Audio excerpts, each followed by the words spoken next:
Boa noite, queridos amigos. Boa noite. É uma alegria atender ao convite que a André fez, em nome da casa, para que aqui possamos novamente estar entre amigos, revendo um pouco de conteúdos tão significativos para a nossa vida. Com gratidão a Jesus, e com certeza neste momento envia os seus deletos trabalhadores para aqui estar conosco e permite que sintamos a sua paz para as reflexões de hoje, que vamos iniciar a tarefa. Toca-nos muito o coração ouvir as palavras que foram lidas aqui, esse capítulo especial, o capítulo 6, que fala sobre mensagens trazidas pelo Espírito de Verdade. São 5 mensagens. Além dessas mensagens, só tem mais uma do Espírito de Verdade, que está fora desse capítulo, que só tem mensagens do Espírito de Verdade, que está no capítulo 20, que quando nos chama os trabalhadores da última hora.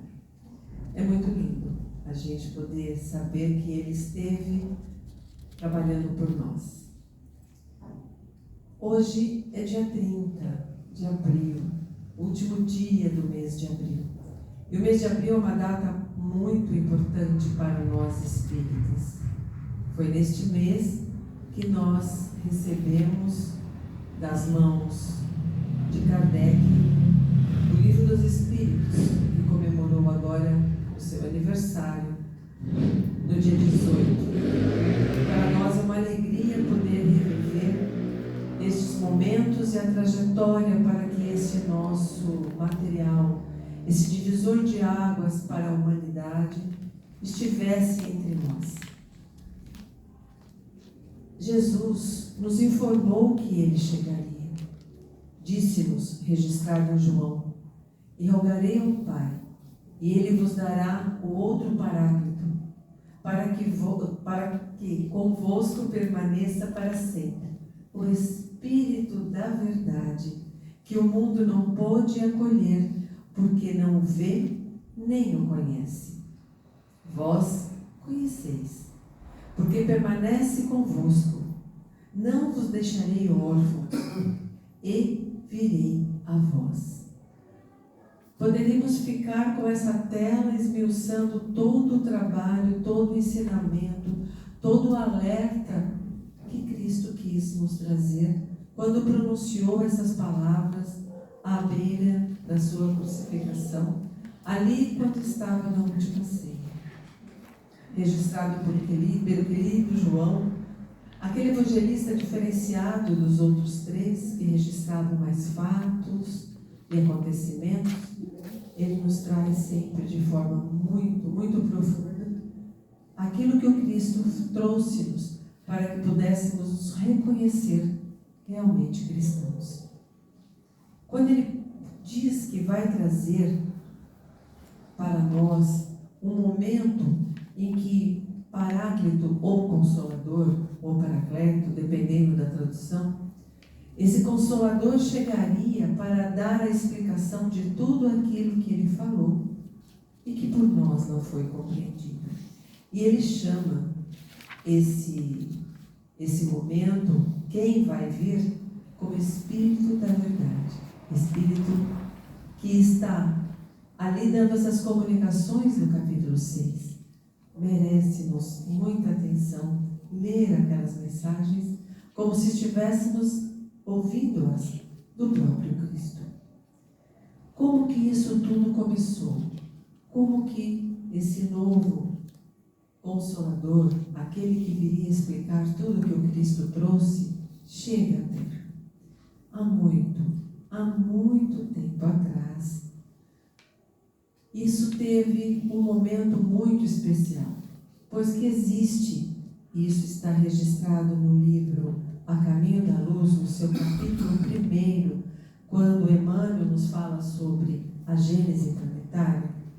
Ele vai lhe dizer que existe uma comunidade de espíritos puros e eleitos pelo Senhor Supremo do Universo.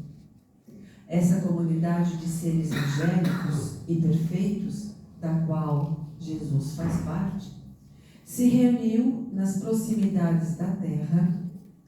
A primeira vez verificou-se quando o orbe terrestre se desprendia da nebulosa solar. Foram 2 vezes em que houve uma reunião no Sol, para que pudessem esses espíritos organizar a chegada da nossa Terra a ser constituída e aqui estarmos hoje. A primeira, então, quando essa bola de fogo se desprende do céu, do Sol, é entregue a Jesus, para que ele possa trabalhar com toda a sua equipe, para que pudesse chegar um momento em que ela pudesse se tornar habitável, que ela pudesse ali despertar os seres de todos os seres vivos que aqui tem.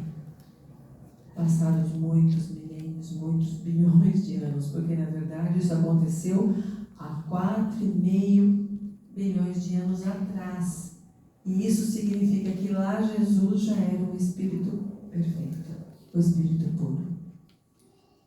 A segunda, quando se decidia como que o Senhor viria à face da terra.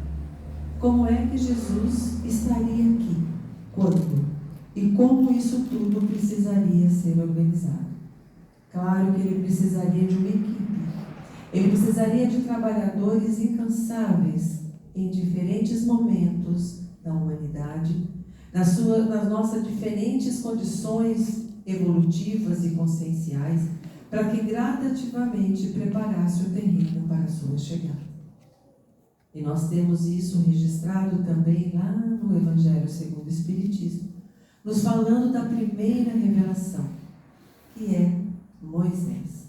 Moisés chega à Terra mais ou menos 1500 anos antes de Cristo. A gente fala mais ou menos porque as datas não são muito precisas.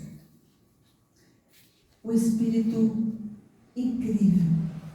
Esse homem que era hebreu e foi criado no Egito, teve uma primorosa educação, porque colocado no rio, foi encontrado por uma serva do alto escalão do Egito, que levou para sua senhora, e ela cuidou, educou Moisés.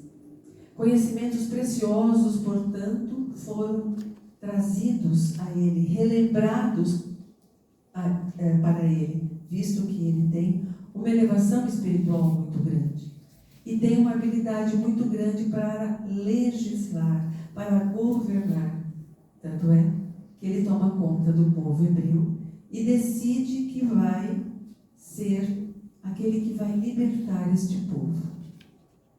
Mensageiro divino, ouvia a voz de Deus, aquilo que era ali para aquele momento ser entendido. Sabíamos, claro, que isso, como grande médium que era, extraordinária capacidade de perceber de diversas formas a comunicação de espíritos superiores para a sua tarefa, ele traz para nós, de forma, pela escrita direta,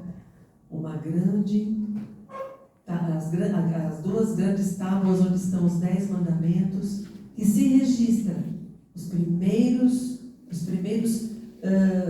as primeiras regras, entendimento que esse povo poderia ter para começar a aquietar o seu coração e caminhar para um conhecimento que era bastante importante. Além dessas tábuas, onde nós temos os 10 mandamentos, nesta primeira revelação, Moisés deixou o Pentateuco, do Antigo Testamento, e muitas regras de conduta social, de conduta do dia a dia. São mais de 600 regras compostas ali na Torá, que vai fazer com que aquele povo fosse por ele guiado na parte espiritual, mas também na parte social. Mas a esse tempo, e até mesmo antes de Moisés, não foi apenas ele que que fazia parte da equipe espiritual. Havia de ser um grande número de espíritos que precisavam trazer para nós o entendimento de que essa equipe, esses precursores do Cristo, prepararíamos enquanto humanidade. E é assim que nós vemos muitos e muitos profetas começarem a encarnar na Terra e trazer profecias, que é aquilo que vai prever alguma coisa à frente. Outra grande equipe de médiuns que vem trazer, através das suas diversas formas de percepção, muitas informações. Meus amigos, foram muitos esses precursores. Enoque, Noé, Abrão. Foram tantos que vocês perceberam ali.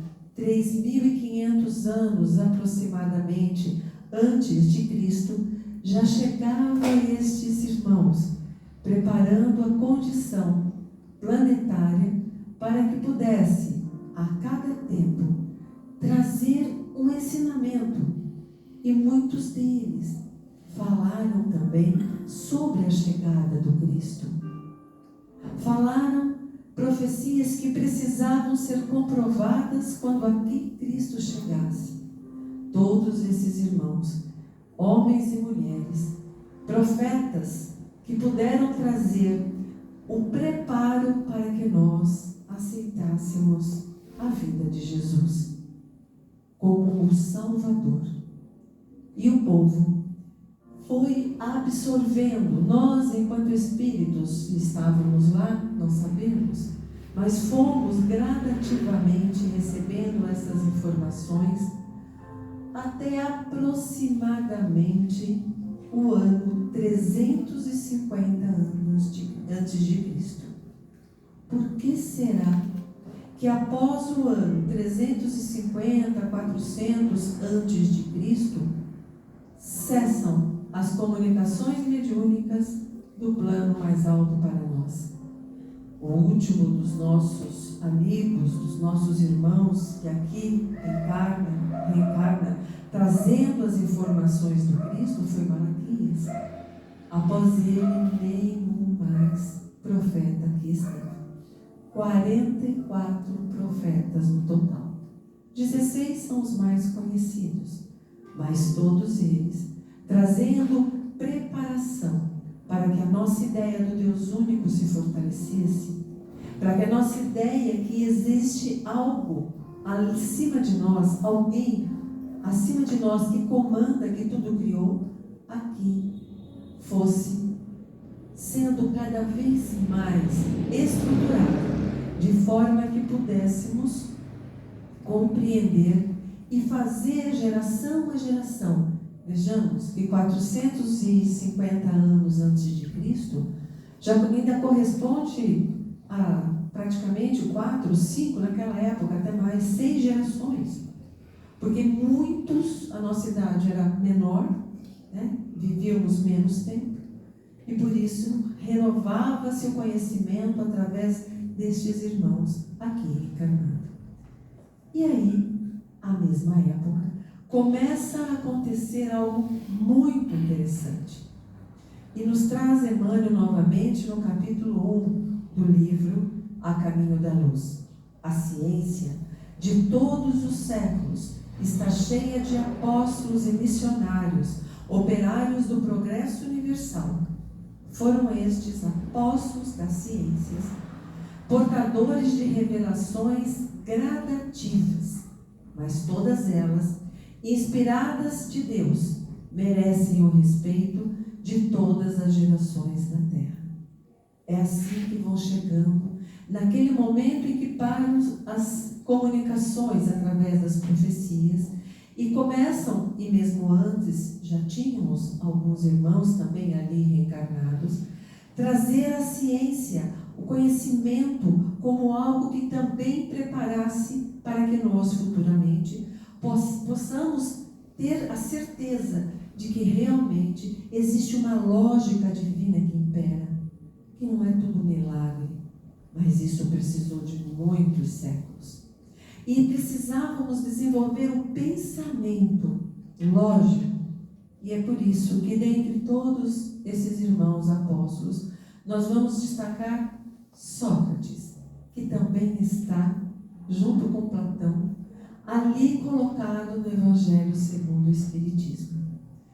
O Evangelho nos traz essa ideia cristã elaborada de uma forma muito, muito similar ao que o Cristo traria. Há quem diga que é até um ultraje comparar Sócrates com Jesus. Mas não é comparar almas, mas sim trabalhadores do Pai. E Sócrates, trabalhador de Jesus, assim como Jesus não deixou nada escrito. O que ficou escrito foi por Platão, assim como Jesus, que deixou os seus escritos, a sua fala registrada nos evangelhos. Não deixou nada ele mesmo escrito.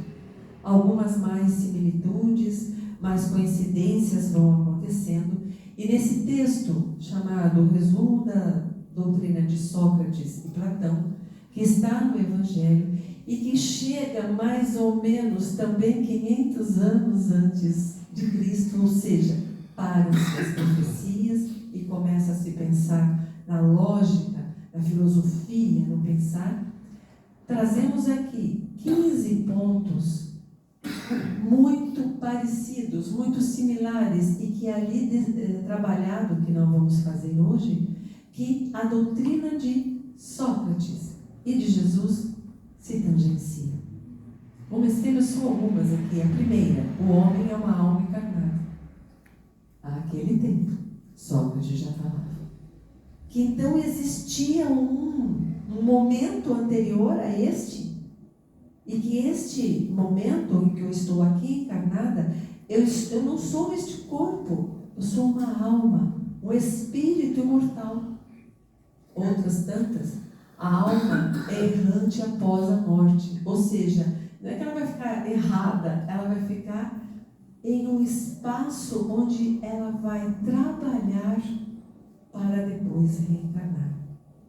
É a mesma tecnologia trazida pelos espíritos na codificação. A morte não é o fim, o nada. O perdão das ofensas era trabalhado similarmente a que o Cristo iria depois trazer para nós. Perdoar 70 vezes 7. O amor une por laços fraternos todos os homens. Será que Cristo trouxe alguma coisa parecida com isso?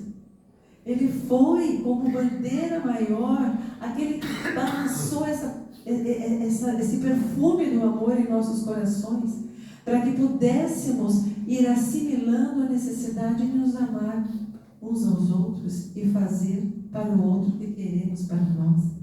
Então, a gente vai perceber ao ler esse texto, que a gente também recomenda, que existe muita similitude entre as duas doutrinas. E ainda ele vai falar para nós nos instruirmos. Muito interessante. Chega um momento, então, em que a maturidade, a maioridade espiritual parece estar presente. E é chegado, portanto, o momento da segunda revelação aqui chegar.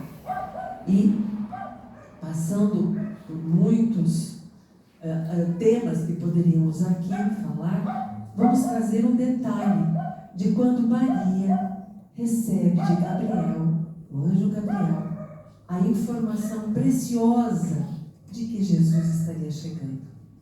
Diz ele a Maria: não tenha medo, Maria, você foi agraciada por Deus, você ficará grávida e dará luz a um filho. Ele porá o nome de Jesus. Ele será grande e será chamado Filho do Altíssimo. O Senhor Deus lhe dará o trono do seu pai Davi, e ele reinará para sempre sobre o povo de Jacó.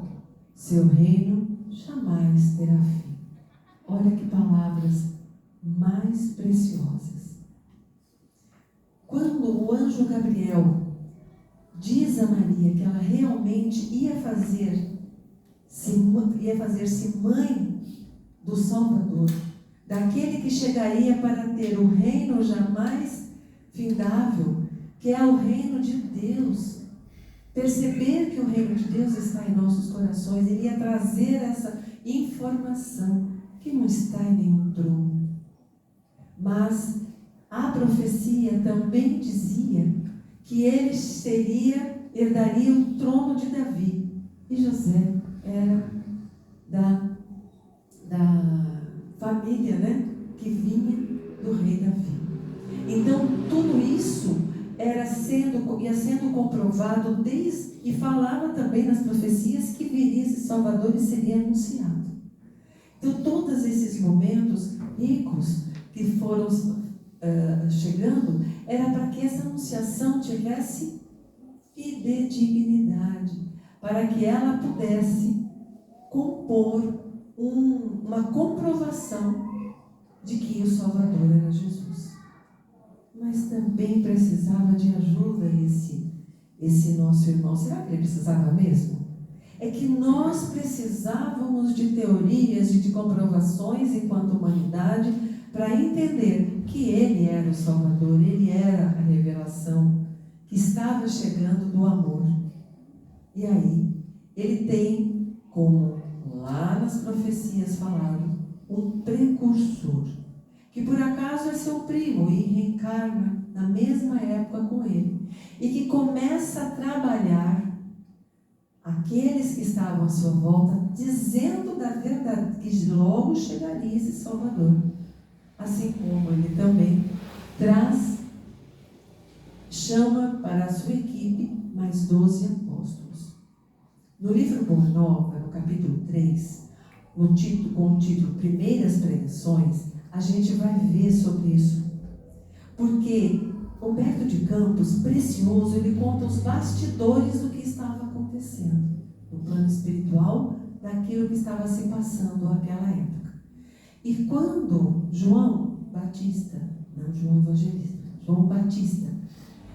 junto com Jesus, na mesma época, lembremos que João Batista é filho de Isabel, e que Maria também vai visitar Isabel, e ela também a sauda como fala agraciada. Tens aí o Salvador, porque percebia, o filho revolveu-se, porque estava programada a chegada dos dois, para que João Batista começasse a arrebanhar espíritos da equipe de Jesus, ali encarnados, para que pudessem ser despertados. Tanto é que quando Jesus começa as suas pregações, os 4 primeiros apóstolos são aqueles que seguiam João Batista. Que quando Jesus começa a aparecer, entrar em cena, João Batista se retira, como havia sido programado também nas profecias. Ele se retira e a partir desses chamamentos que Jesus vai fazendo, faz a composição dos seus 12 apóstolos. E eles começam a trabalhar com Jesus, mas não era só essa equipe de Jesus. Ilusão a nossa perceber que apenas a fala dos 12 apóstolos poderia convencer-nos. Ainda somos espíritos teimosos. Precisávamos de uma grande equipe. E essa grande equipe precisava ser muito parecida conosco. Não que os 12 apóstolos não fossem, eram pessoas simples. Ali nós temos a representação de todas as qualidades e defeitos que temos naqueles apóstolos. Eram pessoas do povo. Mas uma pleiade, uma enorme gama de espíritos encarnam para acompanhar Jesus, segui-lo, ouvir a sua palavra e captar no coração a essência daquilo que era preciso. E é assim que muitos o seguiam. Mas ele tinha uma outra equipe que não era assim tão agradável, eram os contestadores. Aqueles que contestando fazia-se presente mais e mais a certeza de que ele falava se cumpria e colocavam muitas vezes eles em xeque. Essa equipe toda começa a receber as palavras de Jesus na sua primeira fala pública, no Sermão da Montanha, onde ele vai falar sobre as bem-aventuranças e vai falar que a interpretação da lei está equivocada e traz para nós o melhor texto que existe na face da terra. Se tudo se perdesse, como vai nos dizer, acontecesse a destruição de todos os textos, de tudo que existe, mas ficasse o sermão na montanha, nada se teria se perdido. Esse sermão é perfeito e também está para nós, dizendo que tudo aquilo que nós precisamos e queremos que nos façam, o outro precisa receber de nós. E é assim que Jesus vai passando aqueles 30 e poucos anos entre nós, entre sermões, apenas 5, vários diálogos, muitas parábolas, mais de 40 parábolas, e vai se compondo todo o Evangelho que era ele mesmo praticando, sendo depois registrados pelos evangelistas, até o ponto em que nós sabemos o que vai acontecer depois dessa cena pintada aqui por esse pintor, né? A corte de Pilatos em quadro de Munkaci. Percebamos que aqui nesse julgamento Pilatos lava as mãos e deixa a coisa continuar. É assim que nós vamos perceber que após tudo que aconteceu, nós vamos ter aquilo que era prometido, que foi previsto nas profecias e que o próprio Cristo profetizou em João, dizendo que o Paráclito, o Paracleto, o Consolador, o Espírito Santo, que o Pai enviará em meu nome, vos ensinará tudo o que eu e vos recordará tudo o que eu vos disse. Vamos perceber, ele está falando aqui que esse que ele vai enviar agora, que seria o Consolador, ele vai explicar tudo aquilo que ele já tinha dito. Tudo aquilo que tinha sido por ele falado e que nós não tínhamos compreendido. Quando vier o Paráclito, que vos enviarei de junto do Pai, o Espírito da verdade que vem do Pai, ele dará testemunho de mim.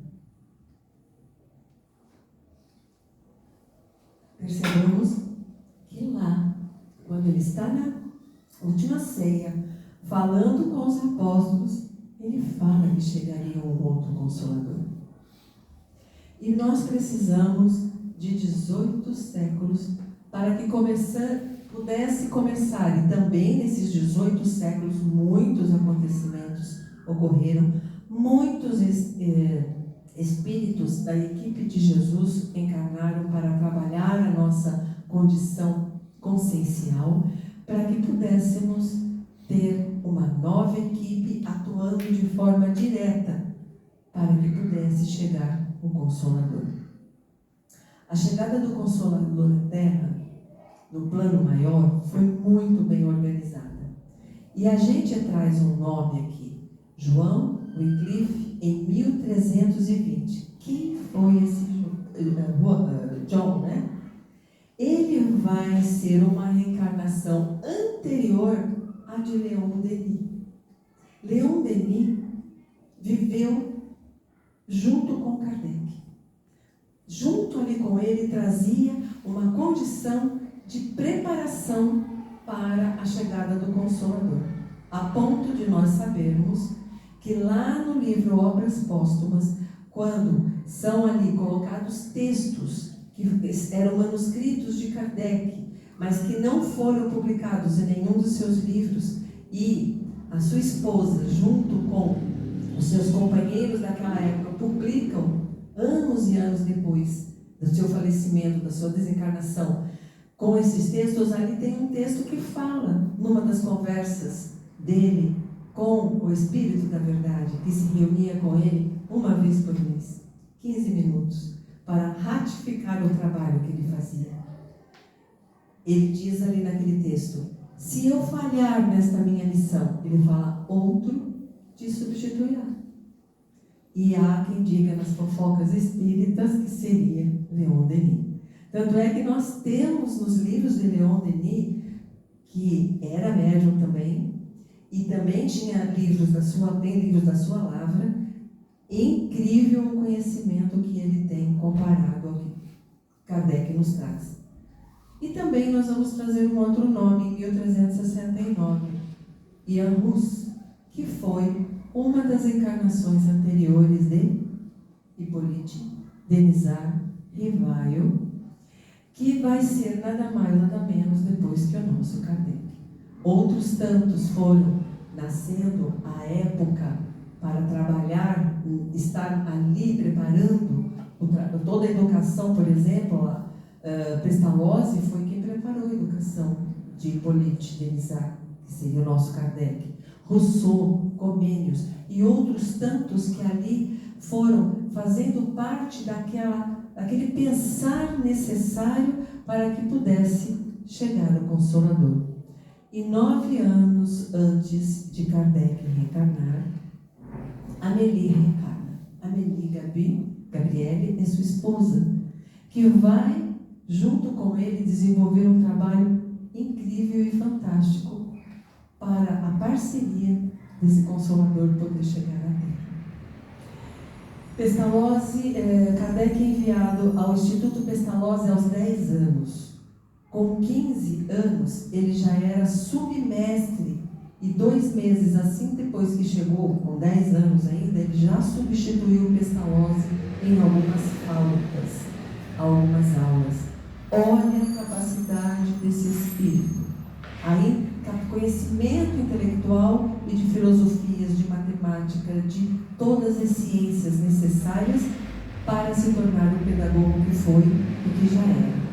Com 18 anos, Kardec retorna a Lyon, sai do Instituto, mudando-se depois para Paris e conhece e começa a trabalhar o magnetismo animal em 1823, com 19 anos. Marquem esta data.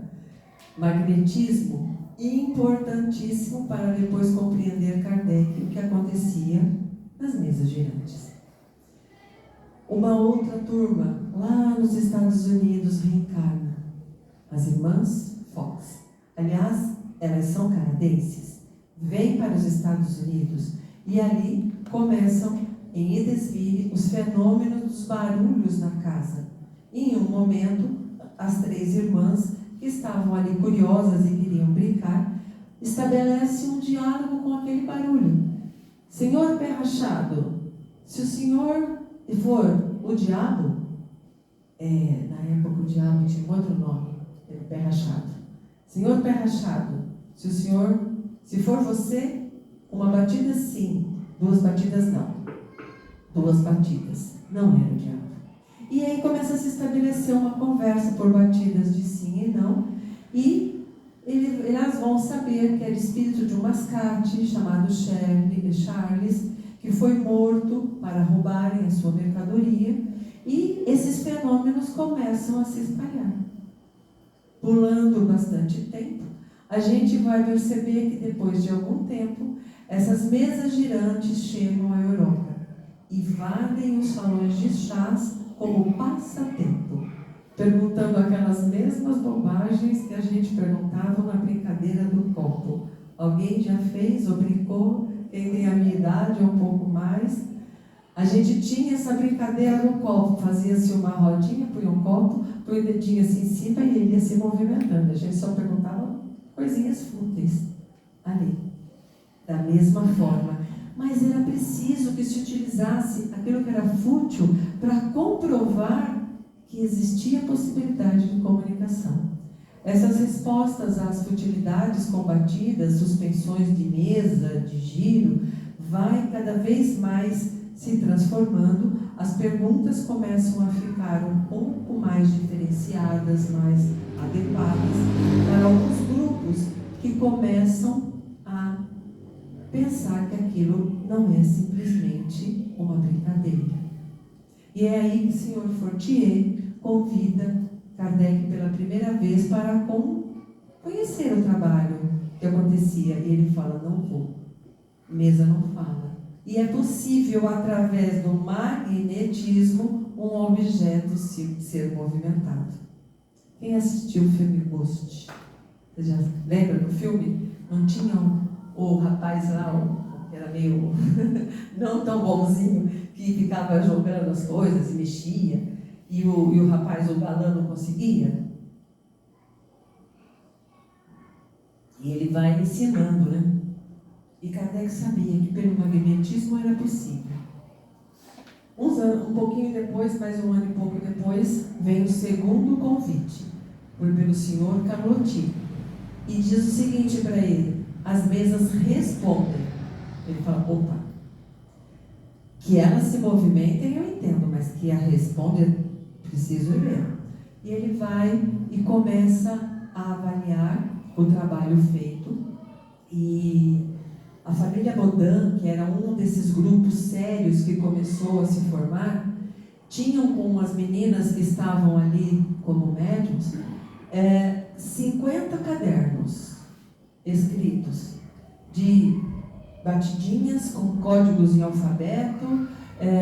Começaram a mudar a forma de tentar essa comunicação. Alguns dos instrumentos que foram sendo criados, mais do que a batida, que vocês podem ver ali, uma pranchetinha em que punha a mão e locomovia para as letras, ou então com um lápis depois na mão escrevia as duas mãos de pessoas diferentes, olha, escreviam algumas coisas. Eram todos processos que foram criados para falar, não, é verdade, existe um espírito, alguém falando através dessa situação. Isso foi crescendo, crescendo, até o momento em que alguém falou, vamos tirar essa caneta dessas cestinhas e vamos colocar na mão. Colocou na mão e aí começa a psicografia que a gente conhece. Kardec, através desse processo, levou bastante tempo ainda com análise desses cadernos todos que foram recebidos, daquilo que as meninas escreviam, das respostas dos espíritos. Também começa a estabelecer perguntas, que ele pergunta, os espíritos respondem. Ele pega essa carta para vários grupos que estavam em muitos pontos da Europa, sem internet, sem correio, e só com a carta, né? Só o correio que mandava. E aí começa com mais de 1000 médiums em diferentes pontos planetários, ele principalmente da Europa, ele consegue estabelecer um diálogo com esses espíritos. E em dezembro de 1855, como registrado nos textos de obras póstumas, ele fica sabendo que ele tem um espírito protetor. E que esse espírito protetor, esse guia espiritual, se chama a verdade. Lembra do texto que a nossa companheira leu hoje, quem que ensinava? Lá no capítulo 6 do Evangelho. Lembra da fala de Jesus lá registrada em João, quando fala que viria o Consolador, que seria que seria a verdade? Então, quando a gente fala que o Consolador é a chegada o Espiritismo é a chegada do Consolador à Terra, é porque é através dele que nós vamos entender todos os ensinos que Jesus nos trouxe. No dia 7 de abril de 1856, o Espírito de Verdade faz uma comunicação registrada em Obras Póstumas muito interessante. Vai falar que tinha alguma coisa errada ali, que ele tinha que corrigir. Através de que maneira? Começa a acontecer barulhos na casa. E no dia 7, quando ele vai conversar com esse espírito, com esse espírito, que seria o Espírito de Verdade, ele fala que sim, era ele. Que ele fosse lá e verificasse o erro que estava nas últimas linhas, entre as 30 primeiras linhas. E quando ele vai lá, tinha um erro. E era assim que eles se comunicavam e que Kardec foi trazendo para nós todo o conhecimento que trouxe. A primeira revelação da sua missão acontece em 1856. Depois ele vai ter aqui, em 1856, ainda em junho, que ele poderia ser substituído, caso ele falhasse. Ele vai falar também, no Espírito de Verdade, que ele não adianta só escrever livro, que ele teria que dar testemunhos. Ele sofreria calúnias, traição, desprezo, falseamento, sacrifício do repouso, da tranquilidade, da saúde e da própria vida. Tanto é que Kardec só teve 14 anos de trabalho, 12 deles após a publicação, mas 14 anos de trabalho para conseguir fazer essa obra magnânima. Então ele vai lembrar que humildade, modéstia, desinteresse, devotamento, abnegação, prudência, tato e disposição são os requisitos necessários para que ele pudesse ter como o emissário do Consolador. E aqui a gente tem na continuidade da vida, da produção de Kardec, a partir do momento que ele assume a tarefa de missionário para trazer o Consolador, com 50 anos, ele fica sabendo sobre as mesas girantes. 51, ele conhece as mesas. Acontece um fato muito importante, porque na edição, numa das edições do Livro dos Espíritos, há um bloqueio pelo clero de que as obras que estavam no porto, nos contêineres lá do porto, fossem embargadas. Não queria que elas seguissem viagem para a Europa. Tinha ali vários livros, não só os livros da codificação que estavam prontos. E aí, depois de um bom tempo que fica ali, não conseguem, e aí um religioso vai e declara que deve ser queimado em praça pública. A queima dos livros em praça pública foi chamado, o Santo Ofício condena ali o fenômeno, e aí todo mundo fica, por que está queimado? Se está queimando, não pode ver, deve ser alguma coisa interessante. Aquilo que não pode é mais legal, é mais gostoso. E pedacinhos que sobravam nas cinzas, e a reedição fez realmente um alastrar, e Kardec vai lançando o Livro dos Espíritos, depois o Livro dos Médiuns, depois o Evangelho, e vai desencarnar em 31 de março, aos 64 anos. Transformou no aneurisma que ele tinha e desencarna. E só em 1890, 20 anos após, é que esses textos de obras póstumas chegam para nós. Então percebamos que essa chegada do Consolador à Terra é o advento do Espírito de verdade, trazendo para nós a oportunidade de ser entendido aquilo que ele trouxe e que nós não entendemos como ele aqui está. Lá no nosso capítulo 6, que foi citado hoje, ele vai dizer o seguinte, no item 5: venho como outrora aos transviados filhos de Israel, porque ele nasceu para o povo hebreu, porque aquele povo era aquele que já tinha muito firme a consciência do Deus único. E isso era importantíssimo, porque quando foi colonizada a terra, o povo de Capela, que deu a origem à raça dos hebreus, já trouxe de Capela essa consciência, essa certeza que foi, aquele povo que chegou, os espíritos que chegaram e que formaram as 4 grandes raças. E o povo hebreu era a certeza que existia o Deus único. E isso era um ponto importante. Então ele fala, transviados filhos de Israel, porque eles até hoje debatem com a leitura e interpretação da lei equivocada. Trazer-vos a verdade e dissipar as trevas. Escutai-me. O Espiritismo, como o fez antigamente a minha palavra, tem de lembrar aos incrédulos que acima deles reina a imutável verdade. Diretamente escrito isso, o Espiritismo, como fez antigamente a minha palavra. Ele se declara como Jesus. O Deus bom, o Deus grande, que faz germinem as plantas e se levante as ondas. Revelei a doutrina divinal, como um celeiro, reuni em feixes o bom o bem esparso no seio da humanidade e disse: vinde a mim, todos vós que sofreis. Estou convosco, o meu apóstolo vos instrui.